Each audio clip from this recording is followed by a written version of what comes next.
Good afternoon everybody and welcome to Fleet Street in the heart of London. It is Sunday, January 24th, 2021. It's about, it's exactly 2:25 p.m. and we're going to explore the historic Fleet Street. And off we go. So there is your view looking west, and there's your view looking east. So let's check it out. And the first thing here is Sunday Post, People's Friend, People's Journal, Dundee Courier. So like a bit of that, some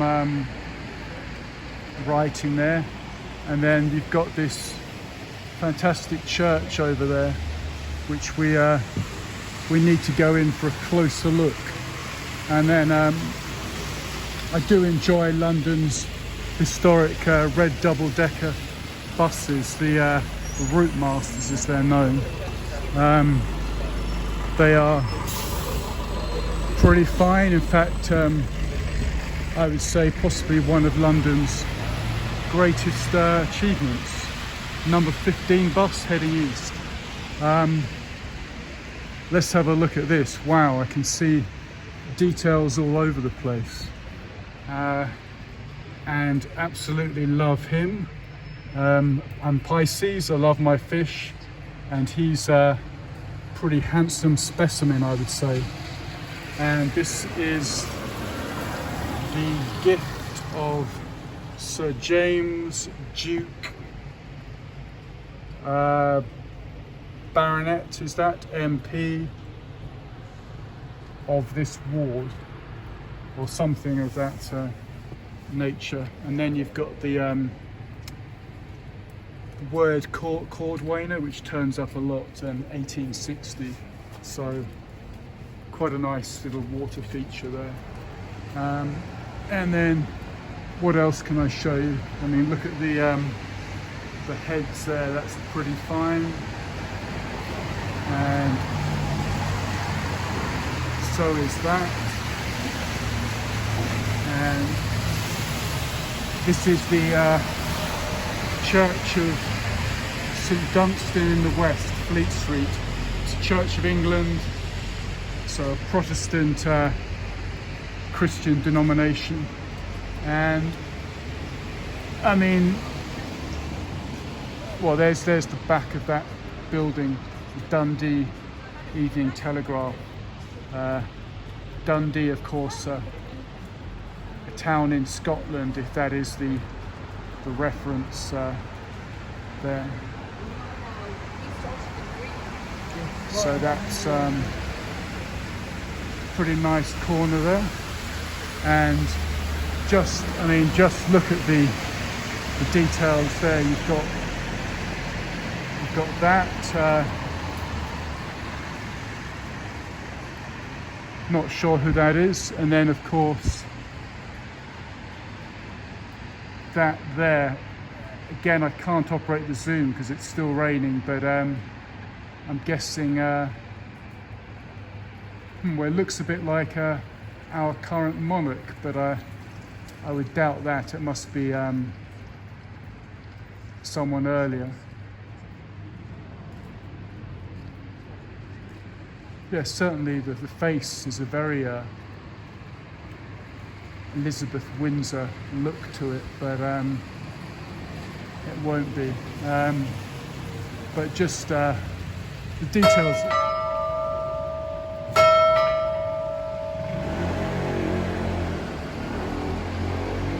And there you got to see those bells in action. You see the detail, the clock face, it's all good.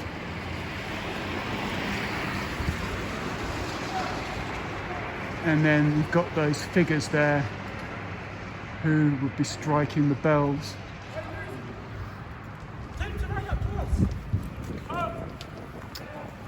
Okay, off we go.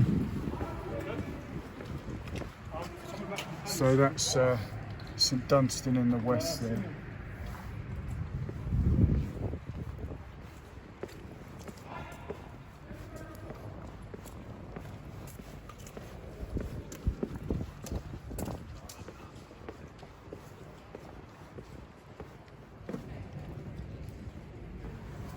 and showing you this is Clifford's Inn passage, and on a previous video I did go through those black doors because they were open, and it opens up into a magnificent courtyard, one of the Inns of Court that, of course, this part of London, the legal law centre, is famous for. But for today, I can show you nothing, just this interesting little corner there.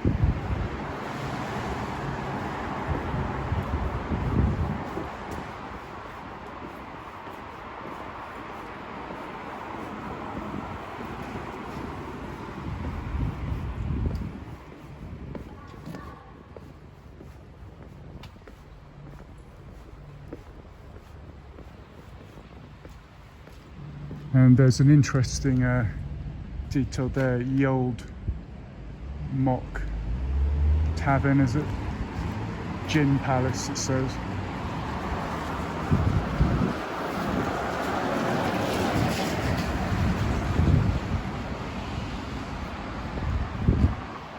And do like that mock Tudor frontage over there.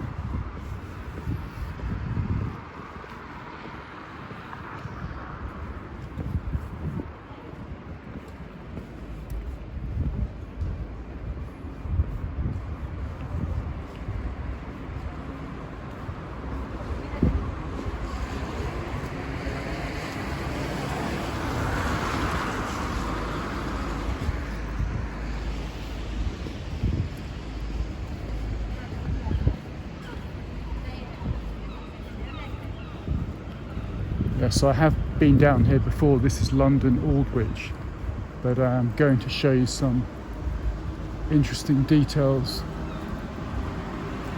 And look at this here, 1904, nice bit of railing on there.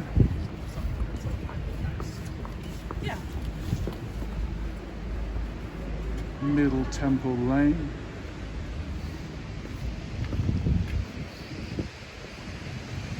And we'll go up here. I remember there's an interesting detail up here. It's a rather large bell.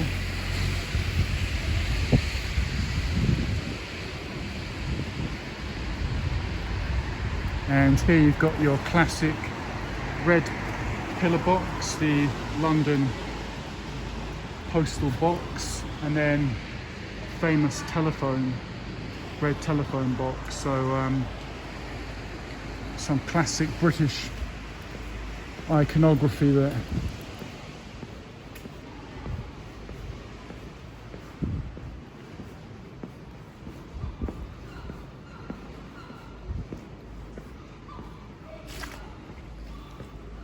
And we are in a street called Andrew's Cross, and notice the E on the end of that, WC2, City of Westminster.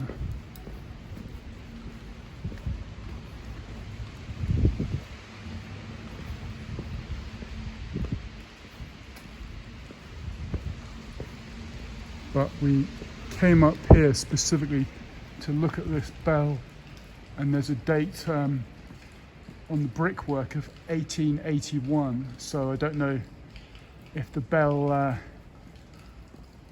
is part of that year as well or not. And then you've got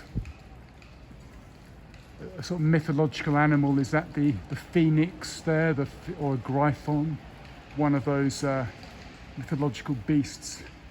But just the first floor and above here is just interesting. I mean, the sort of lattice work on the brick there is all good stuff. As I always say in my book, probably yours too.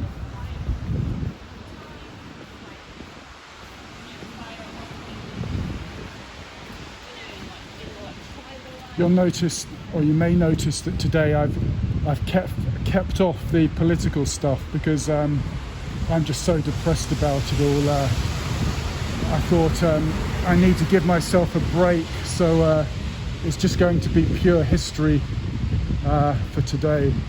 So I think we'll both be relieved about that. And swinging around, looking at the magnificent church there of St Clement Danes, which is bang in the centre of your screen.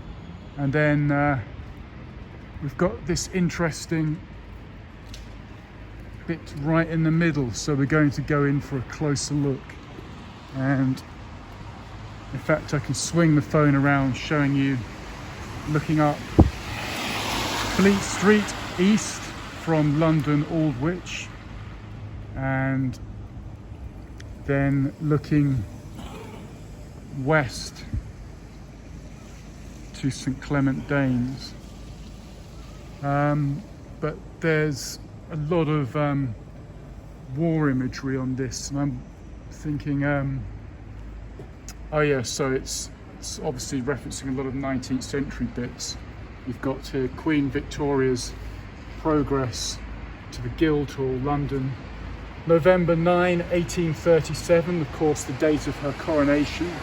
And there you can see she's in her carriage there with sort of cavalry guard. So this was erected obviously at that time to commemorate that, and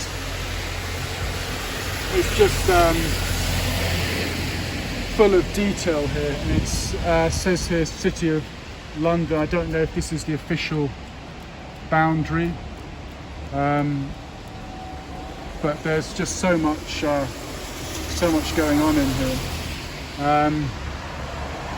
Under the direction of the Committee for Letting the City Lands of the Corporation of London, John Thomas Bedford Esquire, Chairman, and etc, etc. It's not that I'm a slow reader, it's just that I can hardly make out the lettering on there.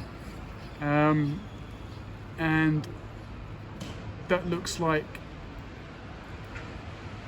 Queen Victoria with a sort of military type cap on, and some figures there, war and peace.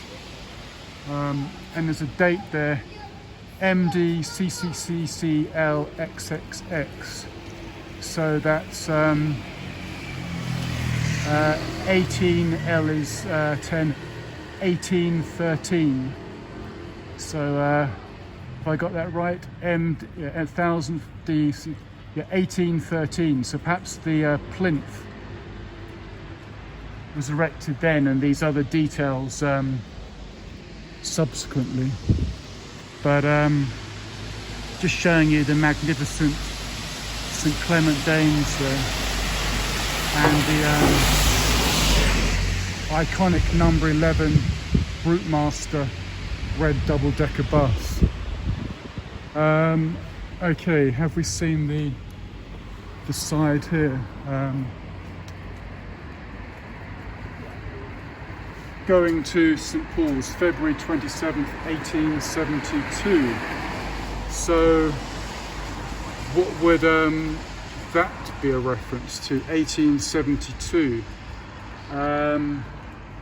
That, of course, sort of mid-reign for the monarch, for Queen Victoria.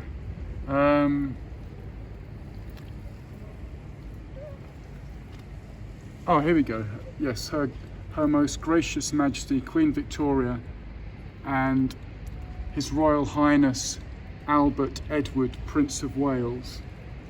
So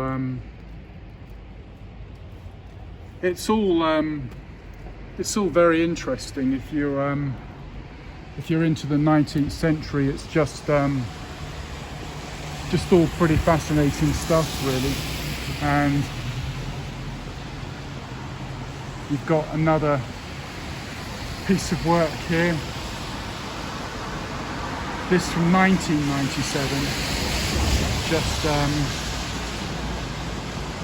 nice gold red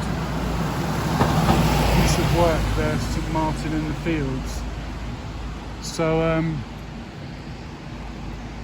yeah, it's just all pretty good. And then this beast up here, which seems to have the body of a lion, the head and wings of a dragon, and the forked tail there. So that's something to think about. And there we've got this figure here.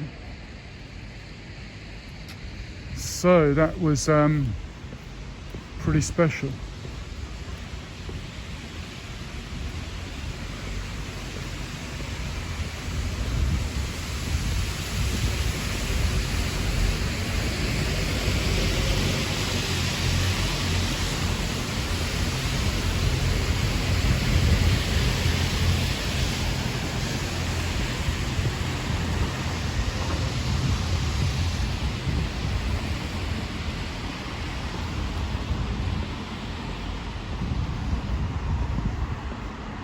And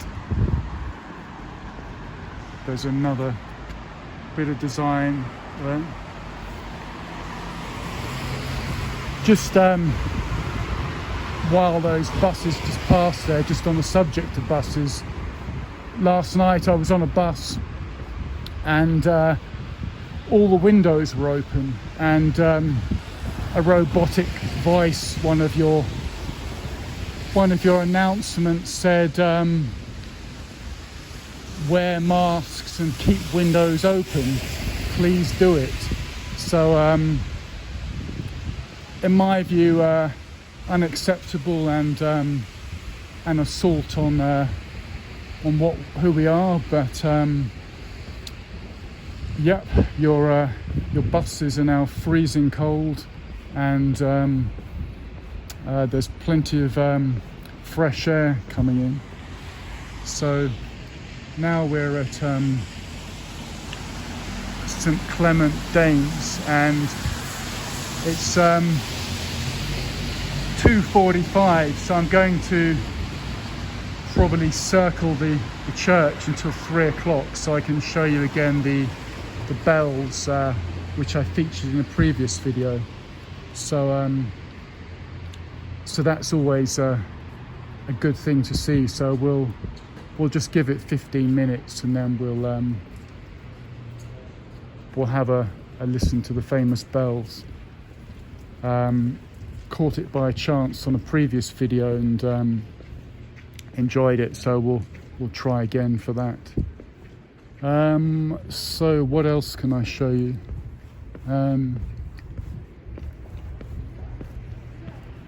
In the past, London had these public toilets that were open, and they're pretty impressive pieces of architecture in their own right. I mean, they've got these black wrought iron railings, the old-fashioned signs, and even in these foreign languages. Dame, of course, French, Damen, I'm guessing German, Signore, Italian. So, but for some reason, just ain't in use these days. And this is the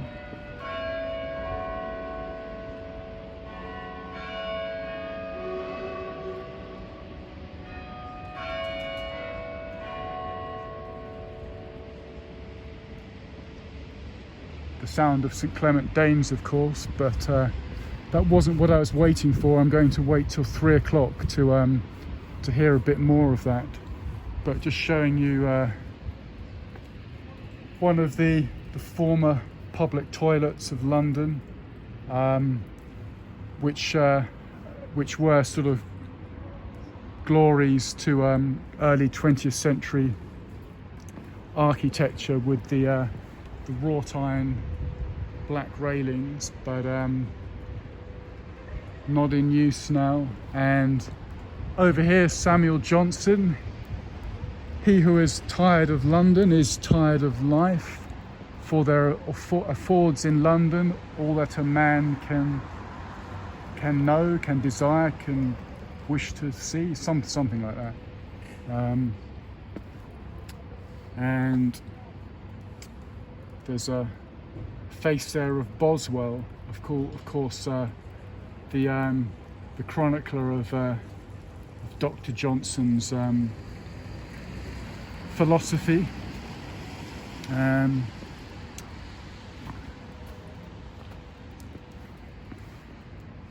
And there's another couple of figures there. Nothing on that side. And this impressive building over there is the Royal Courts of Justice.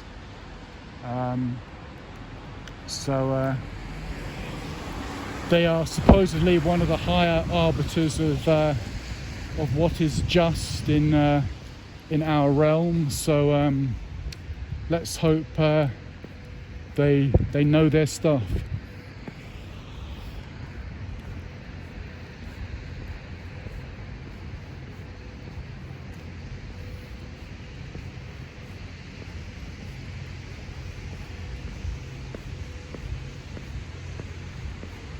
And that's the view through there. Not a lot of activity on a Sunday.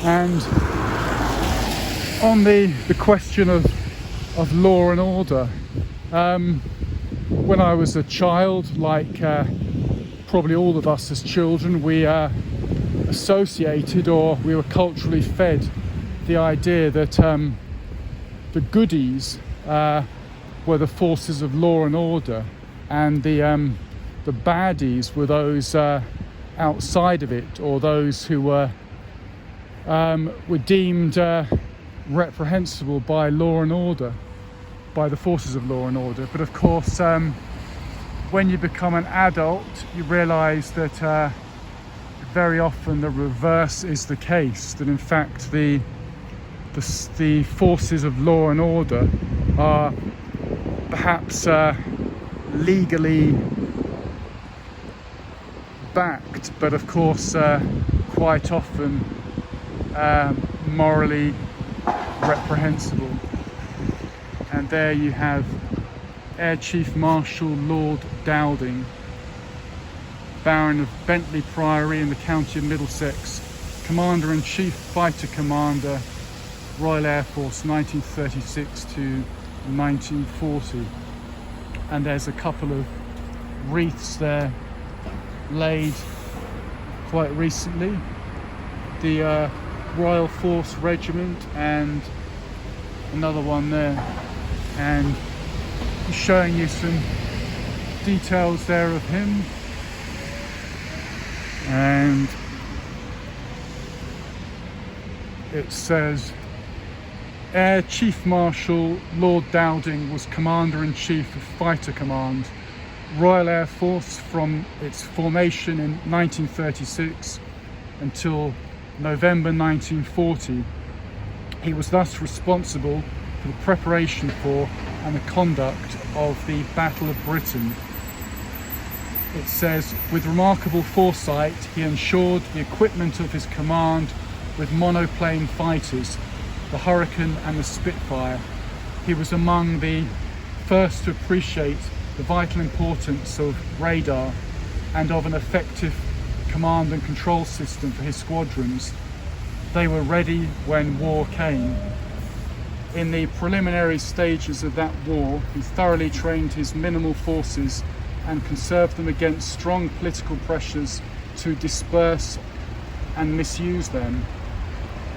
His wise and prudent judgment and leadership helped to ensure victory against overwhelming odds, and thus prevented the loss of the Battle of Britain and probably the whole war.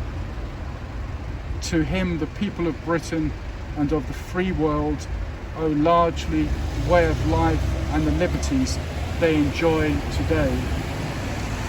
And most unfortunately, the final sentence about enjoying today ended in 2020. What can we read from that, I wonder? Would the Air Chief Marshal think that his and his men's huge sacrifices were worth it when the fascism that he was fighting against seems to have returned? Was not going to get into the politics, but it seemed like a good moment. And what do I mean by fascism? I suppose what I mean by is the continual proclamations from government and media that compliance is duty, where my reading of the situation is that compliance is cowardice. It is allowing an unacceptable situation to take place. We've seen it in the 1940s. Dietrich Bonhoeffer, remember the words of the German pacifist. First they came for the Jews, and I did nothing because I was not a Jew. And it goes on, and then it ends with, and then they came for me, and there was no one left to speak out. So it's wording that I think on regularly, and I do recommend it. Dietrich Bonhoeffer. And then just stopping there, this piece looks like dates in 1928. Interesting bit there. Because standing outside the Royal Courts of Justice, in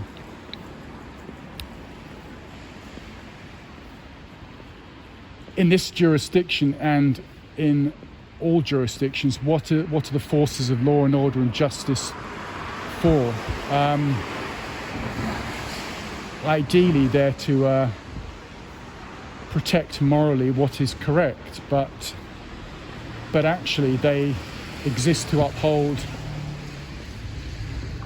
whatever is the current legal statute, whatever is on the books legally. So there's a big difference between legality and morality. Big difference.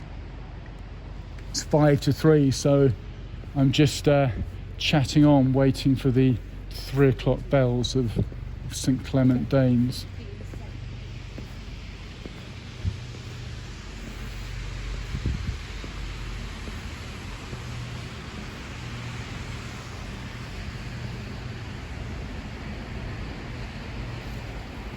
And maybe I should get myself in a different position, because I think last time I was just pointing the camera through those branches, so perhaps I'll pick a different spot.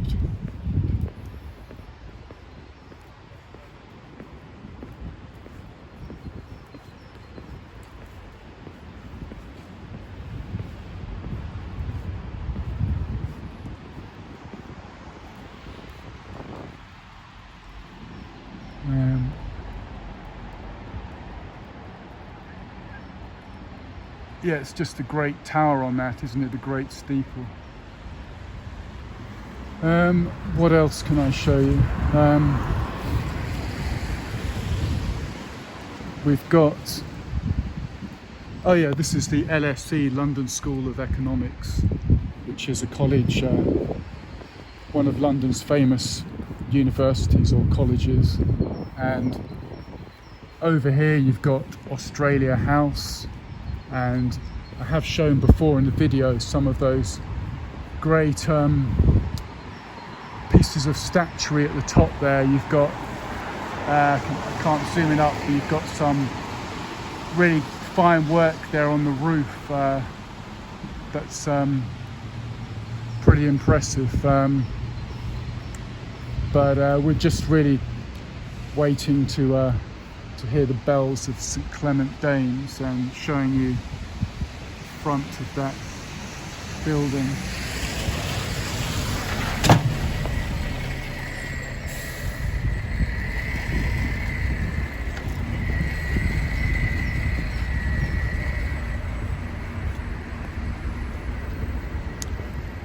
And while we wait, I'll just show you this here, which I don't think I've featured before. It's some pretty impressive work. Looking for the inscriptions to tell you what it all means. And oh yeah, okay, it's Gladstone, former British Prime Minister. There's a date of 1809, which would have been his date of birth, to 1898. So for a Victorian, he's had a pretty good innings there, Sir William Gladstone. And there's some references to bits and pieces within his life. And over here is Bomber Harris, who again I have featured before, and I'll show you the Sir Arthur Harris, Baronet, GCB, OBE, AFC. His dates are 1892 to 1984. Commander-in-Chief, Bomber Command, Royal Air Force, 1942 to 1945. So another major figure in British history of the Second World War. And it's Marshal of the Royal Air Force, Sir Arthur Harris. And then it just repeats his different letters there. In memory of a great commander and of the brave crews of Bomber Command, more than 55,000 of whom lost their lives in the cause of freedom. The nation owes them all an immense debt. So he was fighting for a Britain that was so for a large part of the 20th century following the Second World War, but as of this year and last has slipped somewhat to another kind of Britain. Come on, where are those bells? And you've even got a bit of blue sky there just on top of that steeple. Let's hear the 3 bells of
Thank you for watching. You've been watching Kent Davidson Urban Adventures outside St Clement Danes Church in London Aldwych on a rainy Sunday afternoon, Sunday, January 24th, 3 o'clock in the afternoon in the year 2021. For much more of the same, for London's hidden back streets and different moods, check out my channel, Kent Davidson Urban Adventures.